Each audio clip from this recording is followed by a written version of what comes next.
Hey folks, Colin Richards here. I'm president and founder of Lord and Richards, and I'm truly excited to be talking to you on this segment of the Lord and Richards show about the impact that rising interest rates may have on your retirement.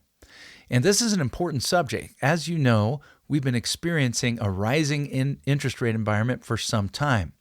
Now, the Fed is going to pause at some point and then possibly continue those rises. But eventually we're going to get to a point where they're finished and they feel like they've reached their goals. And so the question for us today is, could rising rates risk my retirement? Boy, that's a tongue twister, isn't it?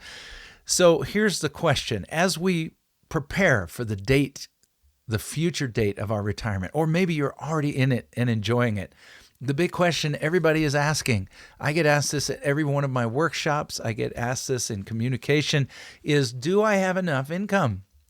Because the point of retirement is to have enough income so that you can do amazing things with the people that you love and the places that you love for all the reasons that you want to. And of course, at Lord & Richards, what we do is we build a comprehensive plan called a financial independence roadmap. And this is a clear path that is tested and secure to know that you're going to be able to retire without worry. But a lot of people now have a new worry.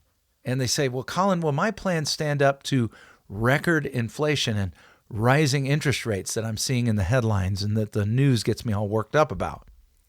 Will I be able to live my lifestyle the way I wanted it? Will the rising rates negatively impact the income that I'm trying to take?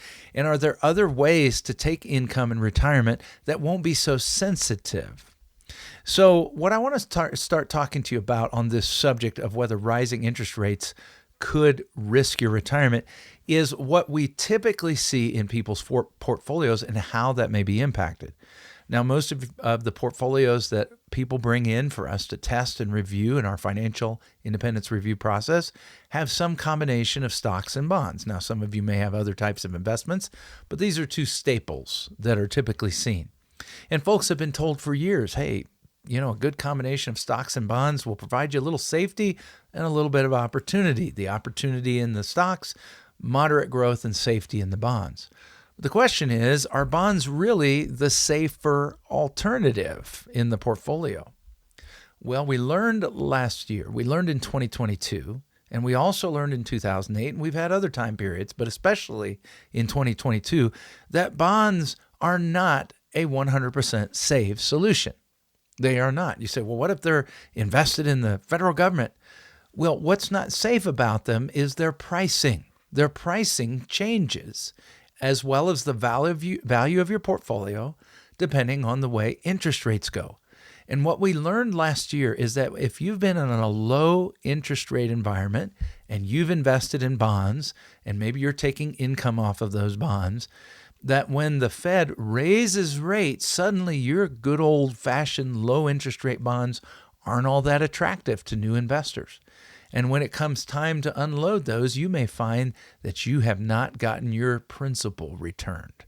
That's right, the value of your underlying investment, not just the interest that you're receiving, but the underlying investment can go down significantly. As a matter of fact, last year, people who were depending on bonds for safety saw their bonds drop in value sometimes as much as 25%. Radically different from the way people have viewed bonds in the past. And that didn't matter whether you were in risky bonds or supposedly safe bonds. The fact is that bonds are interest rate sensitive. And when you have a market going down, a stock market going down at the same time that bonds are going down, then you could see your whole portfolio go down. And that's what happened to a lot of people. A lot of people have experienced that. Now, let me just say there's opportunity on the backside. Because if you happen to hold some nice interest rate bonds and rates start going down, your bonds look very attractive to those who are looking to get into bonds, right? Because the new bonds aren't paying very well. So I want you to understand that there is risk within bonds, and that whether you're getting a 1 year or a 30 year or whatever, and I understand that companies like Walt Disney and Coca-Cola have even issued 100-year century bonds in the past, that the value of the bond, the underlying investment, and therefore your portfolio is at risk. and it moves up and down with changing interest rates. Then let's look at income. Okay, maybe you've gotten a good interest rate on a bond and you say, well, I'm just going to enjoy that. Maybe it's a 3 or a 5 year or a 10-year bond, and you're getting something like 3 or 4 or maybe even 5% on a bond. Well, what's going to happen is when interest rates change and you have to renew, you may find yourself at a much lower rate and your income suddenly drops. You say, well, what do I do then? Well, what we need to do is understand, first of all, the risk. The first risk is your principal is at risk within bonds, whether you're talking about so-called safe bonds or high-risk bonds, what we call high yield or junk bonds. Your principal is at risk. So bonds are not what we consider a protected asset at Lord & Richards. Secondly, not only is your principal at risk, but if you're depending on bonds to be a source of income, your income is risk. You say, well, Colin, what's the alternative? Well, when we design a comprehensive plan for you and for our clients, what we want to do is we want to develop parts of the portfolio that eliminate much of the risk that you might experience in either stocks or bonds. You say, well, that sounds like cash. Well, we're going to talk about in our next segment, are there alternatives to bonds? Are there better places, number one, for the so-called safe portion of my portfolio instead of bonds? Realizing now that people can lose a lot of money in the so-called safe bond portfolio.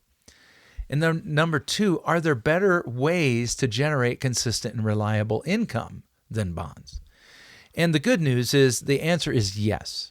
But that is only possible if we do that in the context of a comprehensive plan.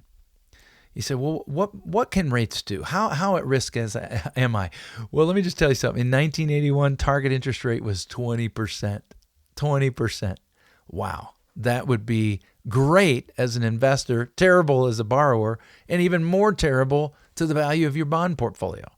So you say, should I get out of that bond portfolio? But only as a part of a comprehensive plan. Only as a part of a plan that takes this into account. So again, in our next segment, we're going to talk about alternatives to investing in bonds for safety and income. In the meantime, what I'd like to do is I'd love to have a conversation with you about how you can achieve financial independence. And the process that we've implemented at Lord & Richards that's helping so many people all across this region, just like you, is called a financial independence review. And in it, we sit down together. We talk about your goals, your values, your dreams, what's important to you, when you want to retire, what kind of life you want to live.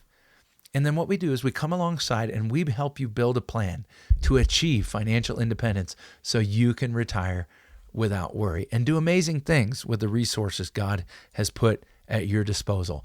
It only starts with a simple phone call.